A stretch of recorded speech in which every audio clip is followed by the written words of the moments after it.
Halo, perkenalkan, saya Marwina Aprianti dengan NIM A1C1190017.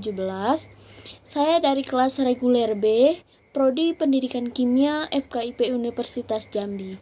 Nah, video ini saya buat dengan tujuan untuk menyelesaikan tugas mandiri saya dengan mata kuliah Kimia Organik 3.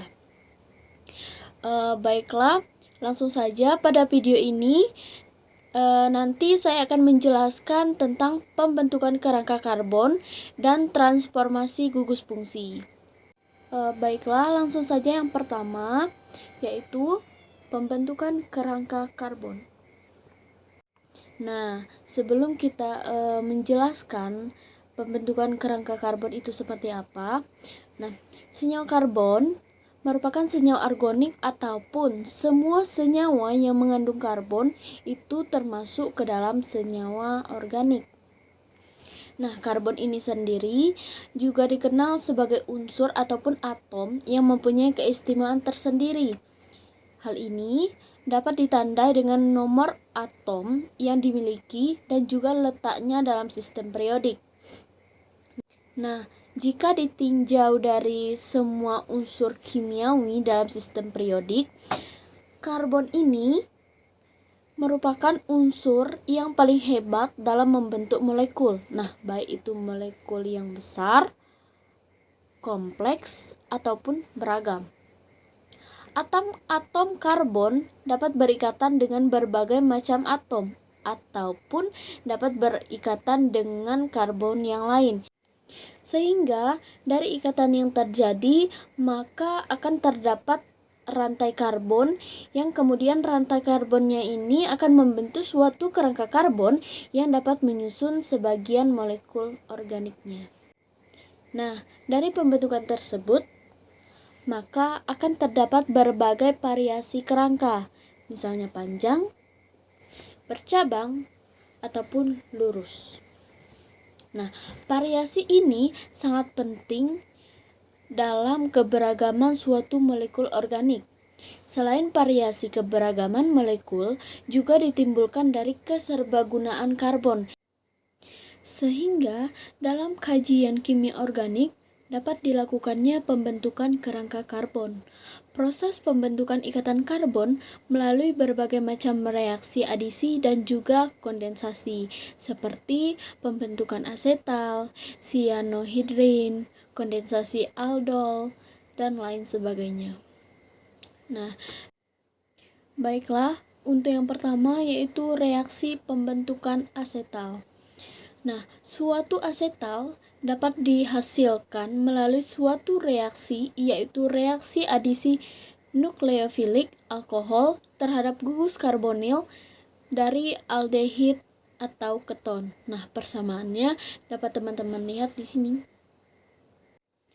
Selanjutnya, reaksi pembentukan sianohidrin.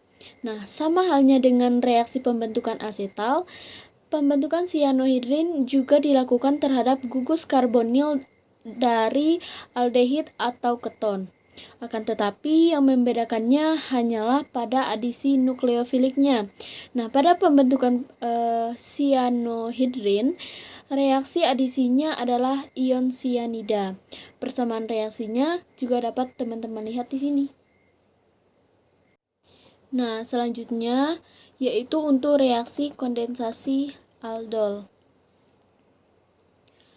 Suatu reaksi dikatakan kondensasi apabila terdapat reaksi dua atau lebih molekul yang tergabung dengan molekul yang lebih besar.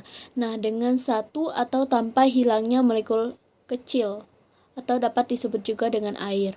Nah, kemudian bila suatu aldehid diolah dengan basa seperti NaOH dalam air, maka ion enolat akan melakukan suatu reaksi gugus karbonil dari molekul aldehid yang lain. Nah, sehingga hasilnya adalah reaksi adisi suatu molekul aldehid ke molekul aldehid yang lain dapat disebut juga dengan kondensasi aldol. Kemudian untuk persamaan reaksinya dapat teman-teman lihat di sini. Baik, yang kedua yaitu tentang gugus fungsi. Kemudian, selain pembentukan kerangka karbon, perubahan ataupun transformasi gugus fungsi juga berperan dalam keberagaman molekulernya.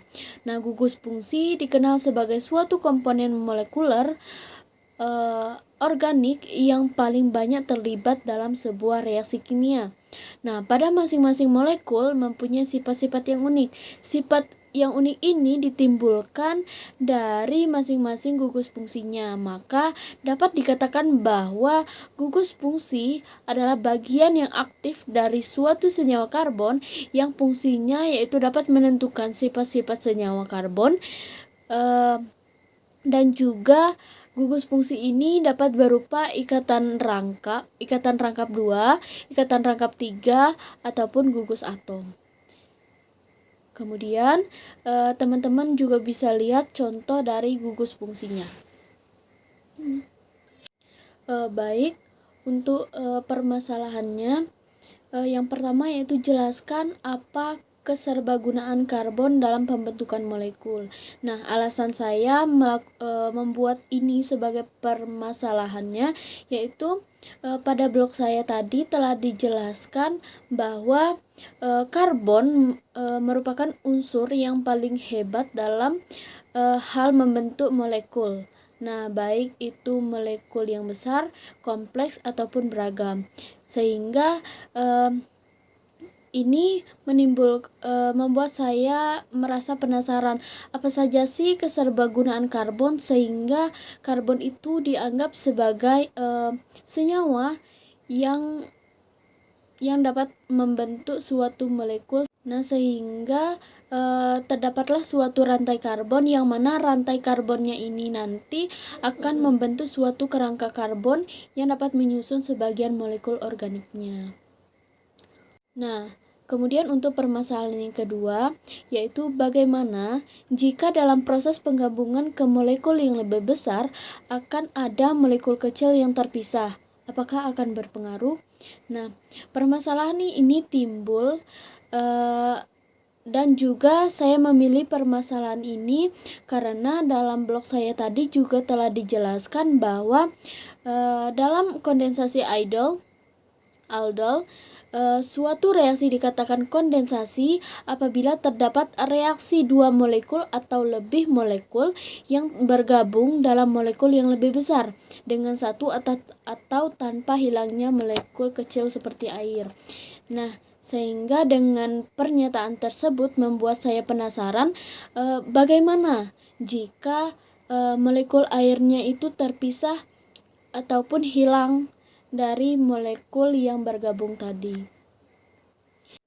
Selanjutnya, untuk permasalahan yang terakhir yaitu apa yang terjadi jika suatu aldehida tidak diolah dengan basa, melainkan misalnya dengan asam. Nah, alasan saya memilih ini sebagai permasalahannya adalah karena pada reaksi kondensasi aldol juga telah dijelaskan bahwa kemudian bila suatu aldehid diolah dengan basa seperti NaOH dengan air, maka ion enolat akan melakukan suatu reaksi pada gugus karbonil dari molekul aldehida lainnya. Nah, sehingga hal ini membuat saya penasaran bagaimana jika pengolahannya itu dilakukan dengan asam, bukan dengan basa. Apakah akan berpengaruh pada reaksi yang akan dihasilkannya nanti? Baiklah, sekian video dari saya. Jika ada kesalahannya saya mohon maaf. Saya akhiri dengan wabillahi taufiq wal hidayah. Wassalamualaikum warahmatullahi wabarakatuh.